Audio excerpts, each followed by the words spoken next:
One Question is designed to give subscribers valuable insights on how executive leaders in college athletics think about key issues on their respective campuses, in their departments, or within their leagues and conferences.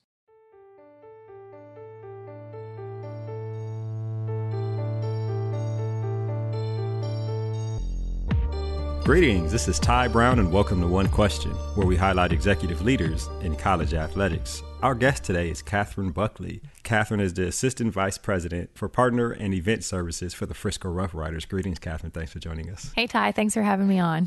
Now, Kathryne, my experience with you in terms of me running my own business was activating some sponsorships in the past with you at the Frisco RoughRiders. And what I noticed is that you have a penchant for developing young professionals. So I want to ask you two questions here. The first is the title you have, Assistant Vice President.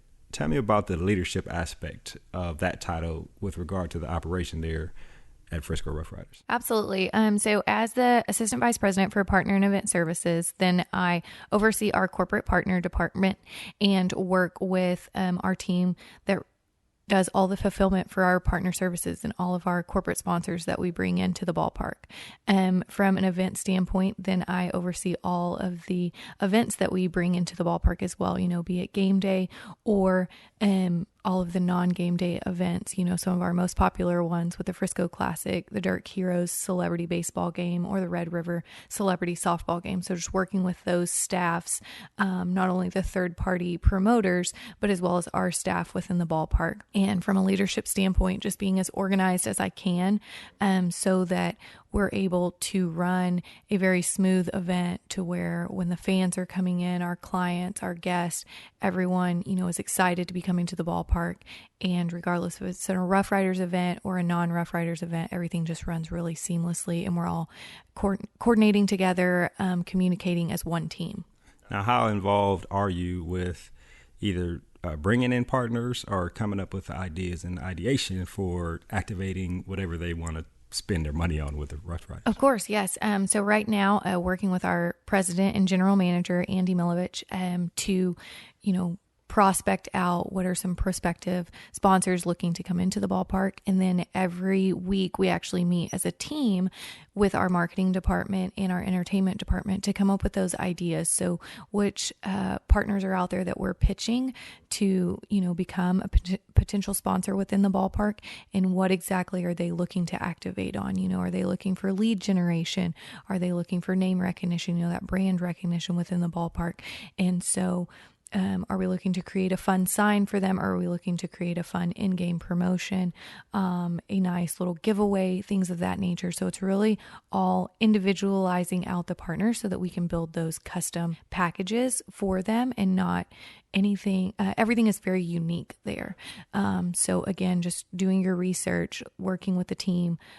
There's lots of communication. So I would say communication is the key there for us to be able to reach up across departments, but then also within the partners themselves. Just the best way is just to visit with them and figure out what they want and then bring it back internally to brainstorm. Right. So I guess you try your best to avoid formulas, right? You don't want to have a formulaic approach to activating sponsorships or partnerships. Absolutely, yes. So within minor league baseball, it's really nice because we can be so creative, kind of a little bit different than your major league sports, or a lot of us having had a background, with me personally having come from Texas A&M University and working with a lot of their different sports teams, and how can you make that outside of the game, that's on the court, because you can't control the product that you're playing. So how do the players and everything like that, those come from the Rangers. And so how do we activate within the in-game inning breaks to really make it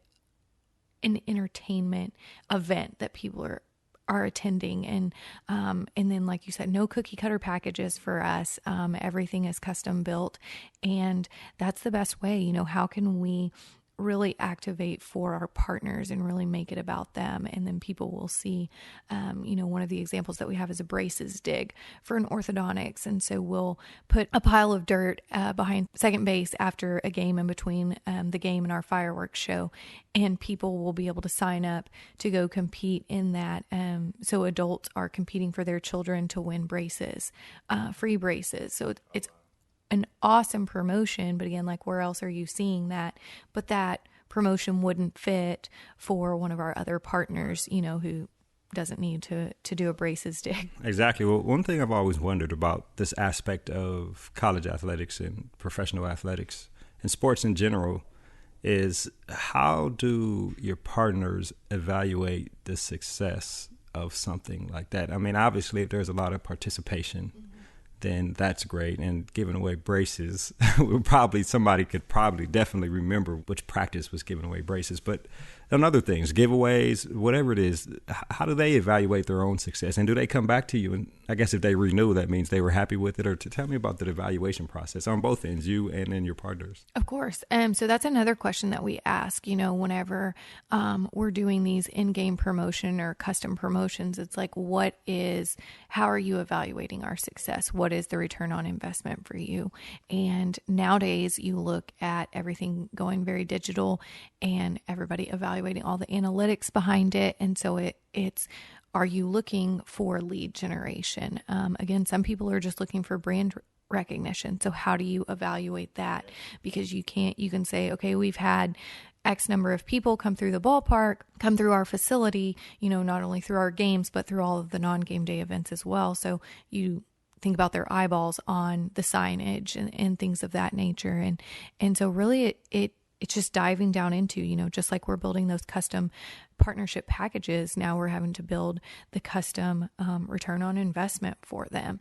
And everyone evaluates it differently. So you're just having to dive in and figure out one by one, how are they evaluating this and what can you do to make sure that is being successful? Probably the easiest to give an example of is lead generation. They're expecting 200 leads, and that's what, a night, and that will give them their return on investment for what they're spending with us. So those are easy number-based ones. Like I said, the other ones where the cost of impressions, things of that nature, you just kind of look at and mostly try and continue to build as much fan engagement as we can so that we're filling the ballpark every night. Yeah, I wonder about it in terms of, you're thinking about the industry of most people who listen to this are in college athletics, and the two big companies have merged, Learfield, IMG, and I've always wondered, while the RoughRiders, you guys may activate something and think it went excellent, right? You've given out a number of things, people saw it, people were engaged. Has there ever been a time when you guys thought it went very well, when the partner probably wasn't happy with the return they got on it? And this will be the last question I ask about it, because I do want to talk about your involvement with young professionals. But that, the different, you might think it went well and they didn't think it. Absolutely. So something that's really interesting in talking about from an agency perspective, we have the ability to work with the corporate partner directly, but then also a lot of them have agencies. And so for corporate partners, sometimes they're looking for that experience, that emotional connection. And that's something in minor league baseball that we're really able to dive into and connect, because we have that creativity and flexibility. From an agency standpoint, they're looking for those numbers in the analytics side and the data. And so just kind of helping them work together to really understand, like, our partner is extremely happy. And from an agency perspective, like, we're going to give you as much information as we can, diving in to, again, all of our data and analytics side that we can. We now have a full-time business intelligence specialist that's what he does every day. And so I'll send him over some things of, can you help me evaluate this? Can you give me a different perspective on it, so that we just make sure that we're communicating back to our partners. But I think that that's the thing, that we never had a partner unhappy in that sense. It's more so of helping the agency understand sometimes it's a little bit more than the numbers, and really come out to the game, experience it yourself, so that you can understand whenever, the numbers that are on the chart type thing. What we're doing, it sounds like communication up front is of the utmost importance, so that when you do execute, we are executing, giving you what we said you expected of us, and everybody's happy in the evaluation at the end. Absolutely. I think, and that's something that I tell my team all the time is communication, communication, communication. There's a lot going on, lots of moving pieces to what we do. And that goes for all sports, having been at the middle school and high school level and then the collegiate level. And of course, now at the professional level is just continue to communicate because that's something that doesn't go unnoticed and will normally help you continue to advance in your career as well. Well, Kathryne, you talk about your team, right? And I mentioned that from working with you, I saw that you had a number of young professionals. I think most of them were interns working with you, and they worked at a high level. And you have to put things in place so that environment is created and maintained. Can you give me a few aspects of what you do in terms of recruiting, in terms of operations, and in terms of sending people off to be, whenever they get full-time jobs or if you hire them to work with you, of creating that environment for young professionals to be successful there at the RoughRiders? Absolutely. So I do have a small team, but then even larger, of course, is our intern team, like you mentioned. And we need them to come in and be professionals right off the bat and understand what we're doing and that we are working with high-level corporations, corporate partners, and that it's not, very rarely do we use the word sponsor or advertising, things of that nature. We truly believe it's a true partnership that we build. And so we pass that on to our interns and letting them know, like, the people that you're interacting with, they could one day be hiring, and they're going to look at your experiences within the ballpark and say, "Ooh, they didn't do a great job," or they, weren't positive attitude, weren't willing to help.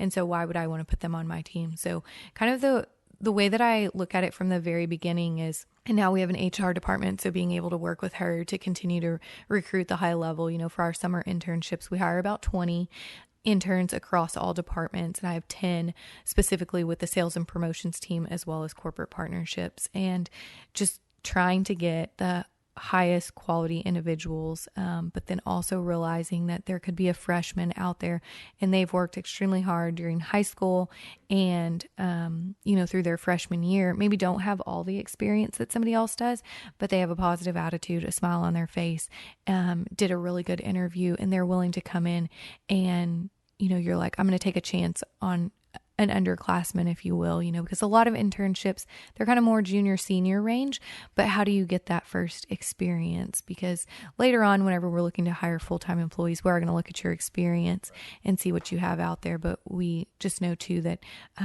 from an internship standpoint, if you can be flexible, have a positive attitude, and be willing to work hard, then we can teach you everything that you need to know. And so then going from there, it's a 13-week long interview. You're thinking about every day you're showing up. Are you showing up on time? Again, are you showing up? Do you have that smile on your face? If I ask you, unfortunately, our mascot canceled, can you jump in the mascot suit? And you don't really want to do that or don't have an attitude, a good positive feeling about it, then we're going to struggle a little bit because my motto is I would never ask you to do something that I would not do myself. And 9 times out of 10, I'm going to be right there beside you doing it as well. And so I just think, having grown up in sports and being a high school athlete, being a collegiate athlete, that team, it never leaves you. And so that's something that whenever you're continuing to work in sports, and for me in minor league baseball now, that we're very team oriented. And if we can focus on that and be a good team, then we're going to continue to be successful. You never know where you will end up. The sports industry is such a small environment, and very, people are very keyed in. So it's like there's so many opportunities out there. But when people see, oh, you're part of the Frisco RoughRiders, they're going to give us a call and say, hey, how is this person? What would you say about that? And keeping that in mind, that what you do for us is potentially going to affect kind of later on how you end up. And that's what I always tell them. Like, I'll be happy to recommend you and I'll give the best recommendation that I possibly can, as long as you come in and work. But I'm not going to attach my name to someone who doesn't put forth the effort, because now that's my tree growing out And so just being mindful of that, and the ones that take you up on it, and really come in and work hard, then they're doing great things for themselves. Right. I call it earning jerseys, right? Once they leave, they have earned the Kathryne Buckley jersey. They wear your jersey out in the public.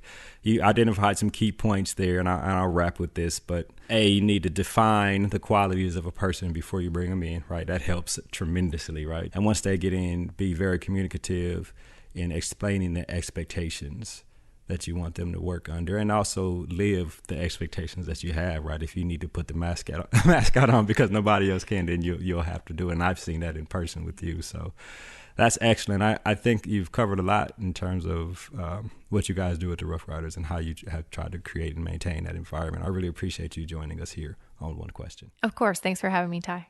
That was Kathryne Buckley. She's the Assistant Vice President for Partnership and Events for the Frisco RoughRiders. And of course, this is Ty Brown with One Question. And keep in mind, the role of a leader is to create and maintain an environment that people want to be a part of. And as always, be better tomorrow than you are today.